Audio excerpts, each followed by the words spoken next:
All right, let's go ahead and work through this review. So we're going to start with looking at this graph and finding our zeros.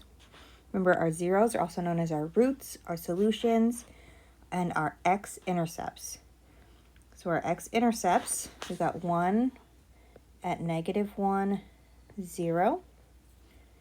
And we have 1 right at 5, 0. Our vertex is this point that's been labeled way down here. It's the 2, -9. Our y-intercept, that's this guy right here at 0, -5. In our axis of symmetry, we're always going to set it up as an x equals situation. It's always going to be the x of our vertex, so x equals 2. What that is our horizontal line that goes through our parabola like that. So looking at number 2, that's what we're looking at here, is we're looking to tell the difference between these 4 parabolas. And really, we've got a couple of right side up parabolas that are going to have our positive a values. We have a couple of upside down parabolas that are going to have our negative a values. We've got a y-intercepts of +8 versus -8. But unfortunately, the ones that are both frowny face have the same y-intercept. So what we're going to have to do to tell our upside down parabolas apart, so we're going to look at C and D, we're going to have to look at our axis of symmetry. That's when we're going to use that formula. It was up at the top of the page, that -b over 2a. So if we look at option B here, the opposite of our b value, we're going to have -2 over 2 times our a value, which is -1. So what we have here on this equation, when this simplifies down, we have -2 over 2 times -1. So -2 over -2, which is +1. So this equation has an axis of symmetry at x equals 1, which means our vertex is going to be on 1. So equation B goes with graph E. Let's look at equation D. So our axis of symmetry, again, that opposite b over 2a. So the opposite of -2 over 2 times -1.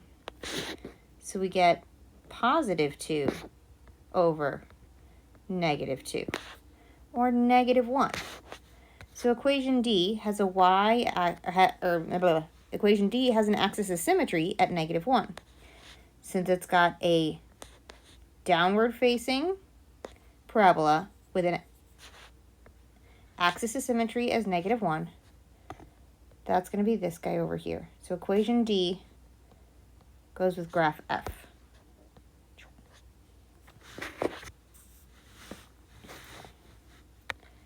So let's look at our happy face parabolas, the ones that have our positive a values.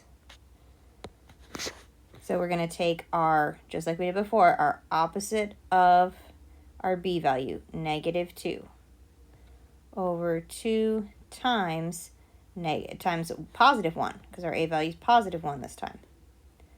So we've got the opposite of -2, which is +2, over 2. So this one has an axis of symmetry at 1. So we have a positive a value, which means it's going to be happy face, and an axis of symmetry at +1. So that is going to be this guy. So this one goes with equation A. Let us double check that C goes with G. So we're going to do that one as well. So the opposite of my B value of 2 over 2 times my A value of 1. So we have -2 over 2, also known as -1. So we have a happy face parabola, y-intercept at -8, and an x value for our vertex at -1, because this is our axis of symmetry. So G does indeed go with equation C. Okay, so that is the first page of the review. Let's look at number 3. We're looking for our solutions. So we're trying to solve this. I want to get all the way to x equals. So what we need to do is we need to get our x squared by itself since I don't have any x terms. So I'm going to go ahead and subtract 9 from both sides. That's going to give me x squared equals -9. To get x by itself, we're going to go ahead and take the square root of both sides. So x equals, and whenever we square root both sides, we're going to put plus or minus. Square root of 9 would be 3, but this isn't just 9, it's -9. So what we're going to do is we think about when we would do it as factoring, square root of -1 times the square root of 9. We're going to have our 3, and the square root of -1, that's that new piece this year that we called I. So our solutions are plus or minus 3i. Now we're going to look at our factoring things. So we've already got this first one set equal to 0, and our first step should always be to check for a GCF. So this does have a GCF. I can take a 5 out of both terms, and I can take an x out of both terms. That's going to leave me with the leftovers of x plus 2 equals 0. So those are my factors. My factored form is 5x times x plus 2. My solutions come when I set each of these pieces equal to 0. So 5x equals 0. Divide both sides by 5, and we get x equals 0. So that's one of my solutions. My other solution comes whenever x plus 2 equals 0. And we're going to have to subtract 2 from both sides this time. So x equals -2. So my solutions are 0 and -2.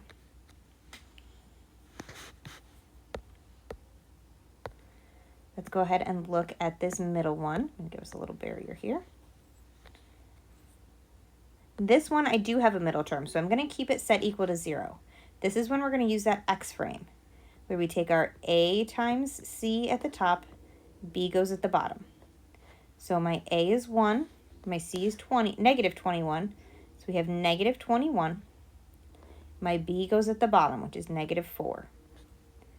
And what we're looking for is a pair of numbers that multiplies to make -21 and adds to be -4. So if it helps, make a list of our factors of 21. Things that multiply to make 21 are 1 and 21. 2 doesn't go in, but 3 and 7 do. Since we have a negative up here, that means we are looking at the differences, and 3 and 7 do have a difference of 4. So 7 and 3 is going to be our pair of numbers. And since my b is negative, that 7 needs to be negative. So my factored form is going to be x minus 7 and x plus 3.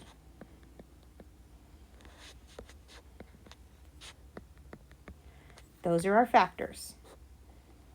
X minus 7, x plus 3.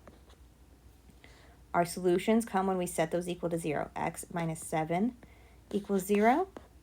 So we'll go ahead and add 7 to both sides. X equals 7. And x plus 3 equals 0, which means x equals -3. So my solutions are 7 and -3. One more like this. And this one's a really hard one. We're going to have our a times c at the top. 3 times -2, that's -6. B at the bottom, our b value was 1. So we need a pair of numbers that multiply to make -6 and add to be 1. That's going to give me 3 and 2. But I need the 2 to be negative. So this is where we're going to use our box. When we have an a value that's not 1, which we haven't done these yet, really. So let's see if we remember this from Algebra 2 or Algebra 1. but there's not going to be one with an a value that's not 1 on the test or on the quiz on Friday. We're just going to have an a value of 1, but let's see if we can remember how to do this. This is our 3x squared here and our minus 2. Both of these pieces come straight from our equation. What the x frame tells us is how to split that middle term, 3x and minus 2x. Then we're going to pull our factors in columns and rows. 3x and minus 2, x and 1. So our factored form here is 3x minus 2, x plus 1 equals 0. I'm going to write that up here too. 3x minus 2, x plus 1. So we, again, get our solutions by setting each piece equal to 0. So whenever x plus 1 equals 0, that's our solution. Subtract 1 from both sides, we get x equals minus 1. On this one, we're going to take our 3x minus 2 equals 0. Add 2 to both sides, we get 3x equals 2. Divide both sides by 3, we're going to get x equals 2/3. So we're going to start getting some fractional solutions and fraction roots. And that's okay. We're going to see this more after fall break. Honestly, I didn't realize there was one with an a value that wasn't 1 on here, or I'd have changed it for you. But we can do it. But we're not going to have one like this on the quiz. It's going to be more like these guys over here. This is what we're doing after the quiz, after fall break. All right, so for number 5, we're going to go back to our square root property like we did on the top of this page. We're going to get our squared piece by itself. So I'm going to add 5 to both sides. So we have our solution x squared equals 9. To get x by itself, we're going to square root both sides.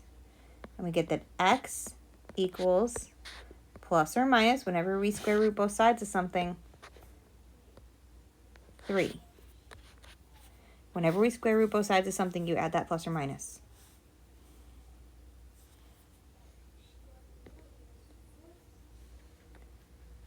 So now we're going to get into our complex numbers things. So this first one we're just adding, so we're going to go ahead and just combine like terms.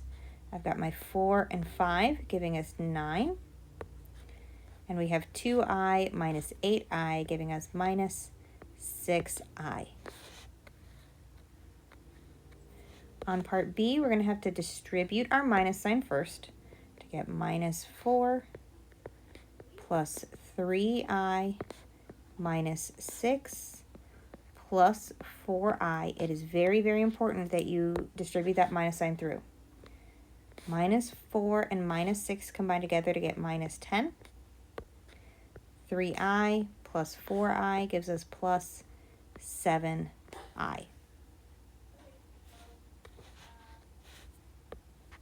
On part C, again, we're going to distribute that minus sign through, giving us minus 3 plus 2i plus 3 minus 5i. Combining our like terms, our 3's cancel out, and we're just left with minus 3i. And that's okay. That's allowed to happen. If it makes you feel better, you can put 0 plus negative 3i, but I am also 100% okay with us just leaving the minus 3i. That is technically correct. All right, for D and E, we're going to get into some multiplication, and you can box this or you can distribute this. I'll do D with the box and E with distribution, so just so that you can see both of them. It does not matter. If you like one way over the other, please do that. Do whatever fits your brain better. So we're going to have our 2 minus 2i and 3 plus 4i. That's going to give us 6 minus 6i, 8i, and minus 8i squared.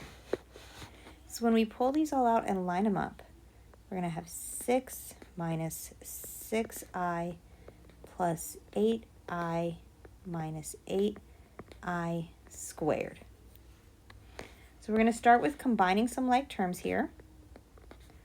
So we're going to have our 6 plus 2i minus 8. And then we're going to remember that I squared, remembering that I is actually the square root of negative 1. So I squared is the square root of negative 1 squared, which is just negative 1. So that's negative 8 times negative 1.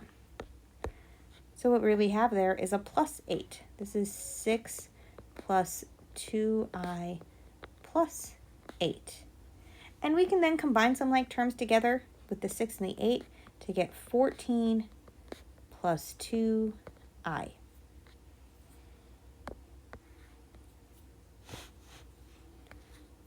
Then I'll do this second one with our distribution method. Again, neither one of these is better than any other. It's just a matter of which works better for your brain. So 4 times 3 gives us 12. 4 times minus 2i gives us minus 8i. Minus I times 3 gives us minus 3i. And minus I times minus 2i gives us plus 2i squared. So we're going to start with combining like terms.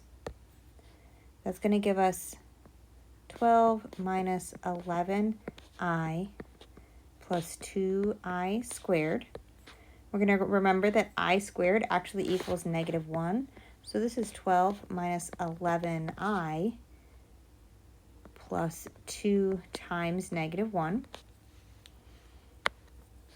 So 12 minus 11i minus 2, or 10 minus 11i.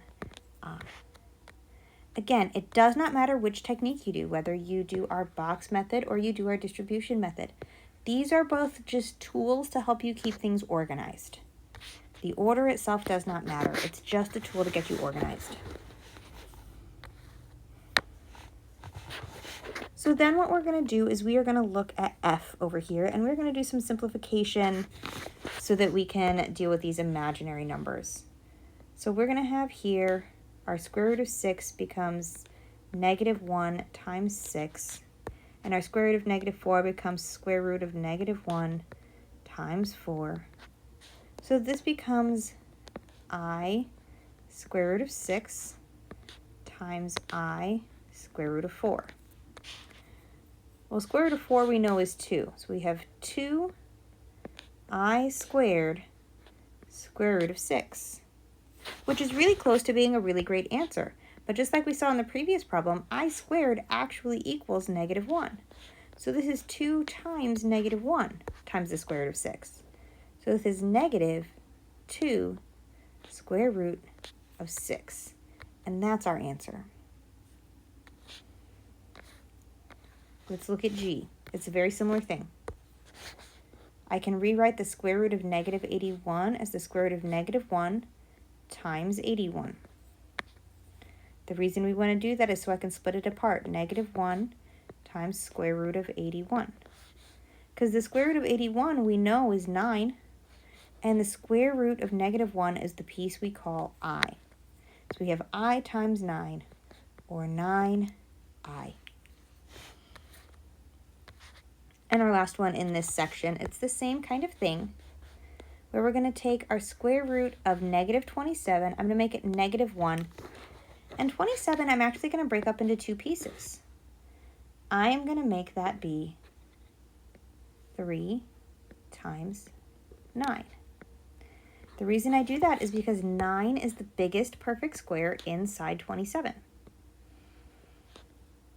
So I'm going to break up my minus 9 over here into minus 1 times 9.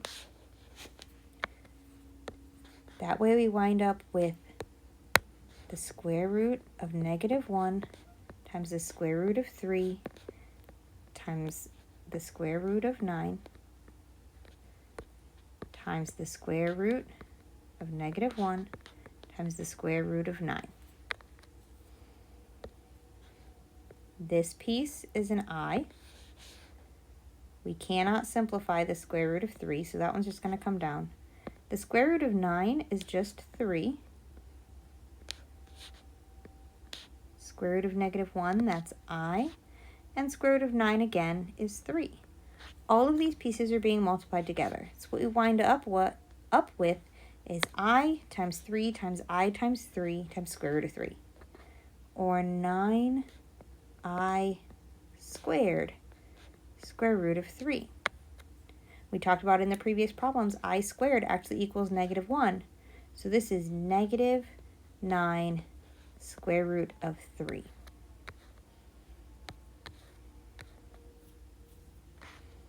And there's a whole lot of complex numbers on that page.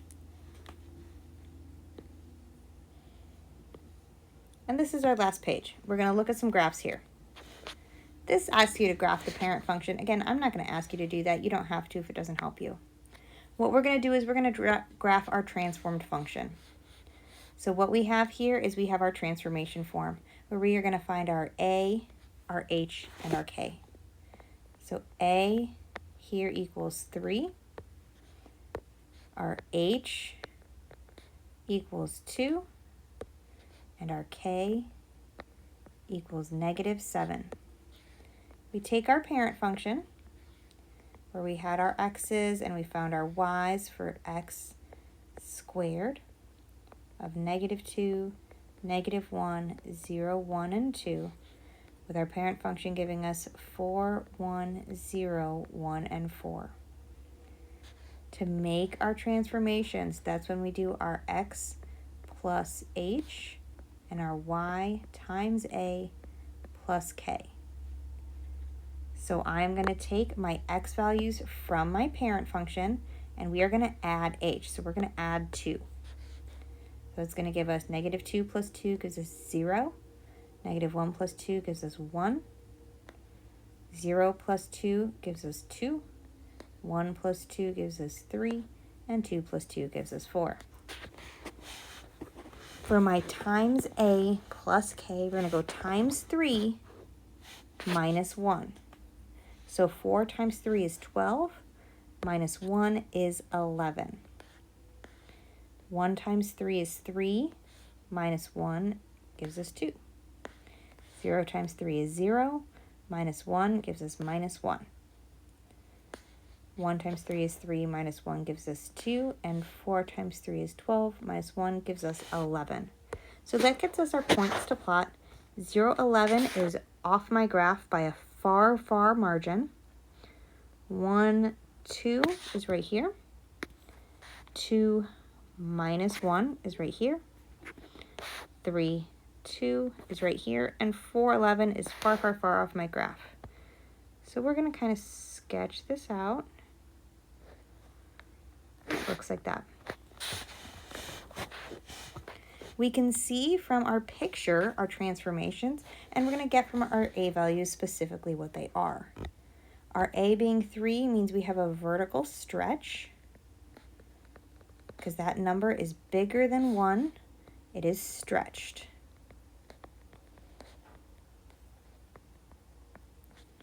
We have an h of 2, which means we have a horizontal shift to the right 2.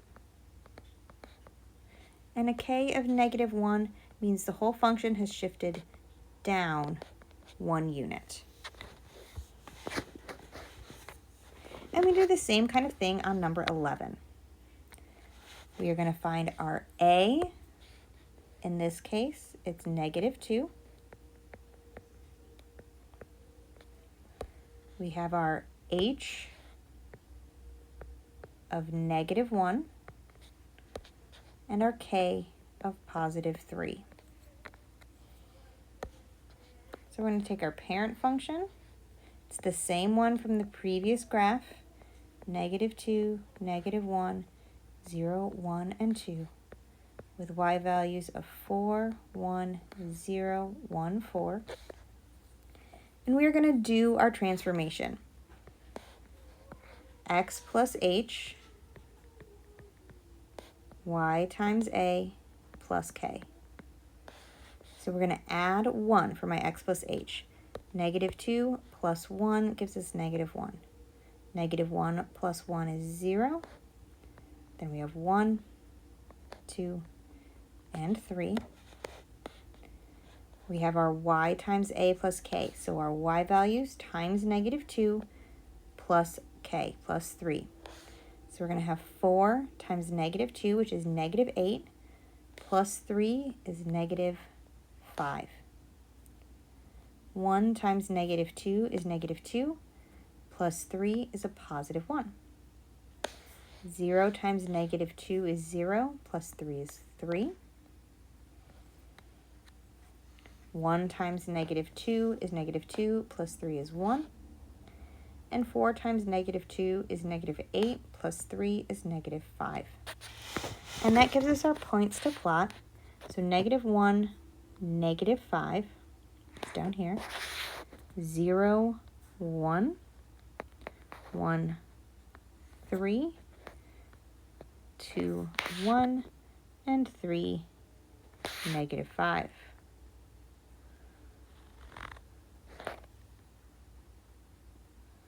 And it's going to look like that. Our transformations are that we have reflected over the x-axis. That's what that negative value for our a does. It also has been stretched. As that a value is bigger than 1, it's made it long and skinny. Our h has moved this thing right 1 unit. And our k has pushed up 3. And there's a little bit of everything on our review. We should be ready to rock and roll for the quiz on Friday.